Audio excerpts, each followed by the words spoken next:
Takes. Whoever thinks he's a Karu. We have to do this part again.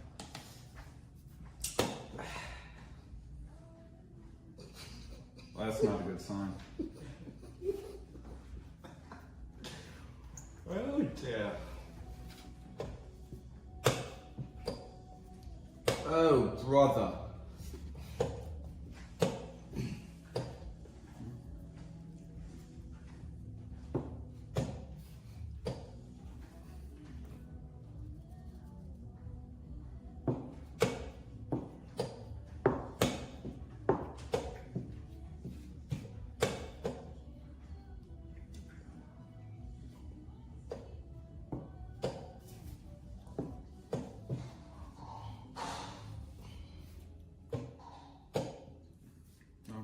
Now we just have to play chess. This isn't fair.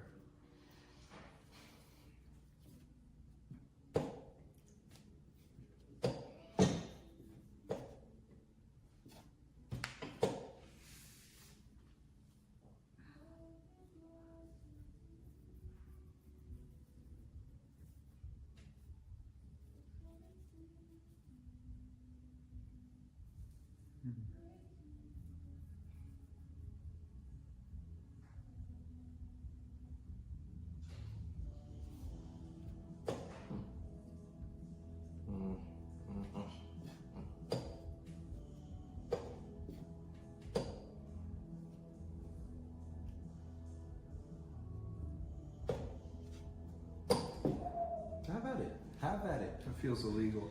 Oh, snap. Have at it.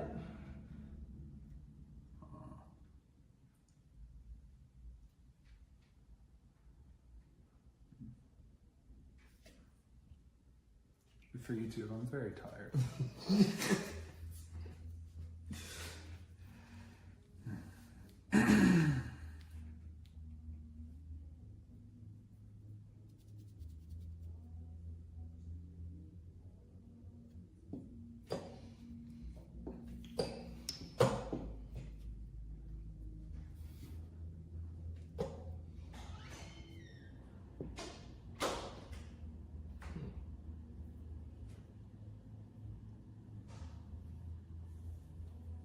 I will give you for little and nothing.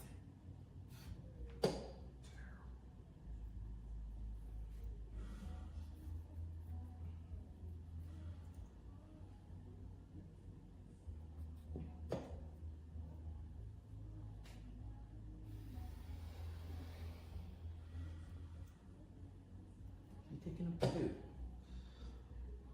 Fucking hope so. All them noises. Can't wait for him to watch this back. Sounds like that stomach issues. Again, I fucking. I probably shouldn't have, but unfortunate. If you do nothing, it's a draw, so you just gotta try. Blunder all your pieces, because you never know which one's a bad move until you make it. Like who? You gotta be like a chess person to know that. Yeah. What I said earlier today? I said if I don't blunder my queen, who will blunder it for me?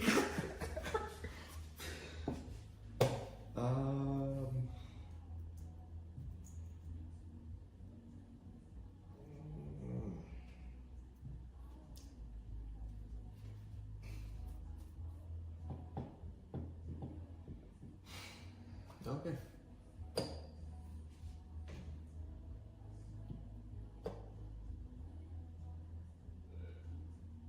Okay.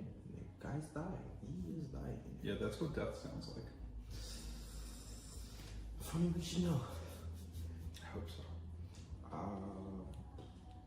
Running out of plays here. Seriously running out of plays here. Alright.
lost anyway.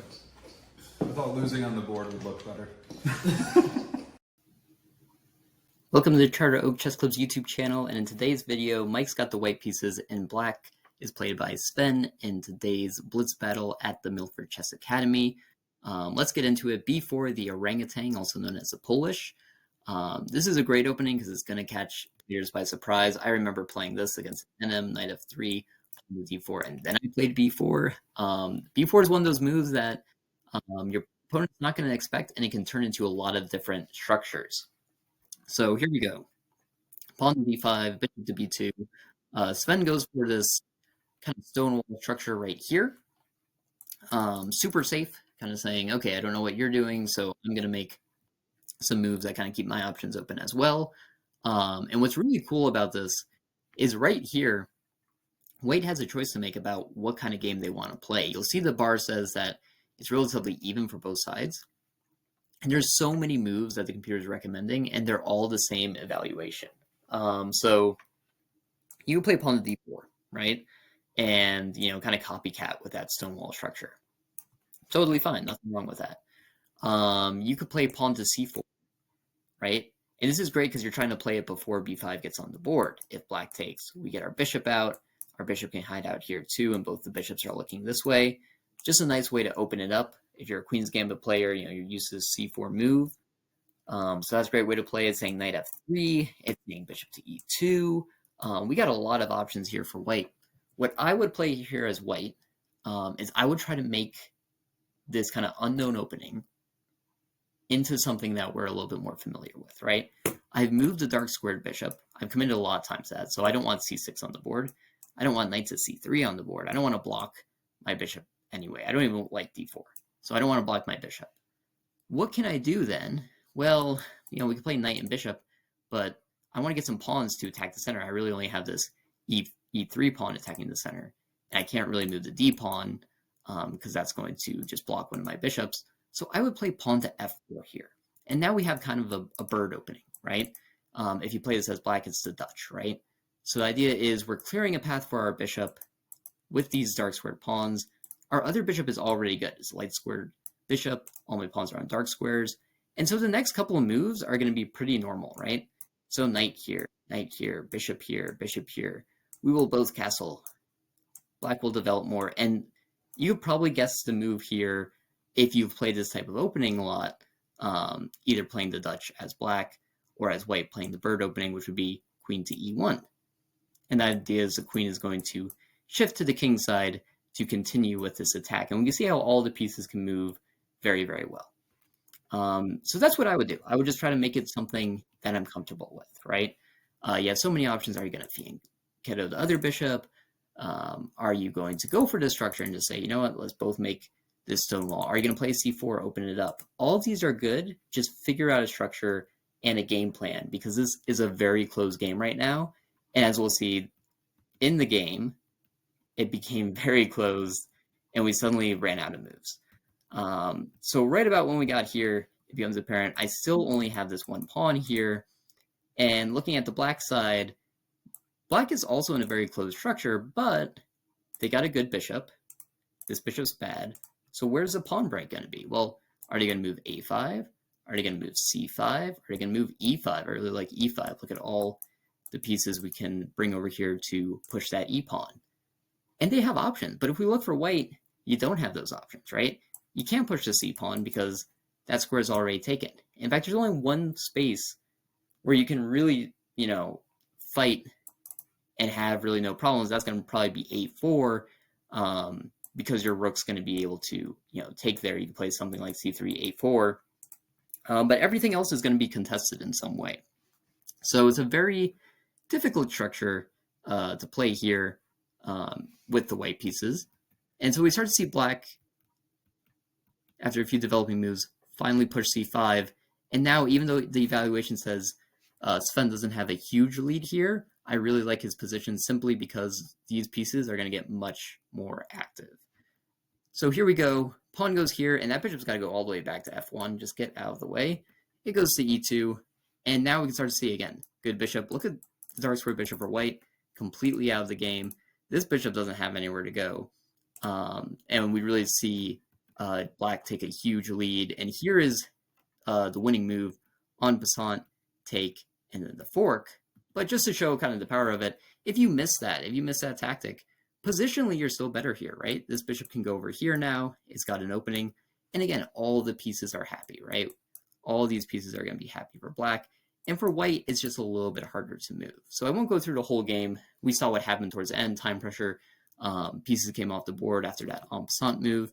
But thinking about when you're playing games, especially these kind of non-committal openings, try to take your time and figure out, what am I going to do with this? Because they played another Polish game and it was completely different in terms of structure. So this is a very fun opening that I want to see played a lot more and with completely different ideas. So really fun game, definitely unique, definitely something new, and try it out in your own game. It's pawn to b4.